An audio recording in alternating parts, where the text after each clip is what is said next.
This is White Mountains Today on Outside. It is October, it is that time of year, and we're going to get a little supernatural on the show. We want to know where in the White Mountains we might find either places that are haunted or have some supernatural stories to go along with their other stories. And for that, we've brought in the expert. He is Bob Cottrell. He's the curator of Conway Public Library's History Room. Thank you for joining us. Thank you. Good to be here. So, Bob, let's talk about the story of Nancy Barton, which is, if you're looking for a place in the White Mountains that is reported to be haunted, Bob is going to tell us the story. What happened to Nancy Barton? So she was working on Colonel Whipple's farm in Jefferson, New Hampshire. And she was a very godly, religious person, very moral. And she saved her money and to create a dowry for herself. And we should point out, this is like pre-Revolutionary War. This is really early in White Mountain history. Yeah, and this is one of the oldest stories that we have. And so she was asked to be married by one of the hands there, one of the farm hands. And he said, hey, you know what, here's an idea. Why don't I go down to Portsmouth and get things set up? You know, I'll find a place for us and all this kind of stuff. And he says, but I'll need your dowry. So he takes the money, and she doesn't hear from him. And she gets worried. And so she starts going on foot, walking down to through the Crawford Notch to Portsmouth. And the family don't hear from her, so they follow her and find her at that edge of that bridge, frozen solid, froze to death. And this is a print published in 1882 in Samuel Adams Drake, The Heart of the White Mountains. And so this is a story that just fascinated people. And you know, can you imagine, she looks like she's carved in alabaster like a sculpture. Yes, she looks very saintly right there, innocent and just kind of at peace with her surroundings. Yeah. Which I imagine the reality may not have been that beautiful. And the story goes that when her betrothed found out, he went crazy and committed suicide. So we know where he went. Yes. Well, unless he was like condemned to a life eternal around what is now Nancy Pond. Because as I understand, some people claim that around Nancy Brook or Nancy Pond, they've heard laughter, like insane laughter and screams like echoing through the wilderness. So. And so all of this is part of a program. Actually, we do dozens of programs for free to schools and local community groups.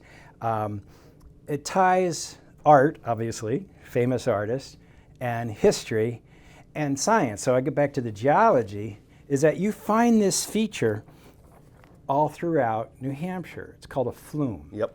And of course there's the big flume, and this is one of the many, many small flumes. And what's going on is the granite is actually created underground. And what happens here is there's a type of rock called basalt, and it's softer and erodes faster than the granite. So that's where you find these basalt dikes of the geologists and stuff. And so that bridge right there, that is Nancy's bridge. Yes. And that is, at the foot of that bridge is where Nancy was found. That bridge still Actually exists at the today? top. At the top? Yeah, just at the top. It's now replaced by a railroad bridge. Okay. But yeah, you can stand in that very spot and take a picture of yourself next, and then post it next to this. Right. Is there a marker for Nancy's No. final resting place? No, because it's on private land. Yep. And one of the things that amazes me the most about this story, do you know what month it occurred in? Well, it's probably, was winter. December, January, something like that. I honestly don't know. She started in Jefferson, New Hampshire, and was working her way to Portsmouth. And back then we have a nice paved, actually it's brand new, newly paved, just like this month, road through Crawford Notch. Back then, that was probably the most, rocky of carriage roads, if that. And she had made it all the way from Jefferson to this spot. That's many, many miles. It is, and it's something, again, part of that history concept, and we'll talk a little bit more about that in a little bit, is we just have a hard time understanding the past. So one of the things that we do a lot of is we do like what we call live in history. So we try these things, we go on these hikes, we go to these places, we try and find the exact location. You know, like for instance there, you know, we went there and found it and, you know, stood in the place and, like I said, took the pictures. And so we like doing that a lot. And it gives us a feeling for it. But yeah, you can walk about 4 miles an hour, and you can maybe walk 20 miles a day. So, you know, you figure that out in terms of how many days. But that's all they could do. Right. They didn't have any options. They didn't have automobiles or anything like that. Right. But you also have to factor in she's wearing a hoop skirt or Right. whatever was appropriate for that, Yeah. you know, for that Exactly. time in history. And if you're looking for the Nancy Brook Trail, you can actually hike it. It is just west, so a little bit closer to the Bartlett side of the Notchland Inn on Route 302 as you're heading into Crawford Notch. Yeah. And there is a hiking trail. I think it's about, I want to say it's like a 3 or 4 mile hike into Yeah. Nancy Pond. Quite nice. And the Cascades are before that, Yeah. so you Yeah. can retrace Nancy's fatal final steps. We've been talking with Bob Cottrell, curator of the Conway Public Library's History Room. So many fascinating stories of the supernatural and also man's constant struggle against the wild.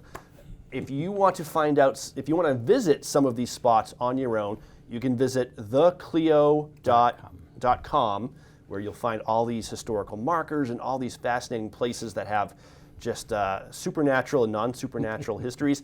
And we'll also link to it on our website, whitemountains.tv, so you can go visit some of these spooky places yourself during this Halloween season. Thank you so much. Thank you. You're watching Outside.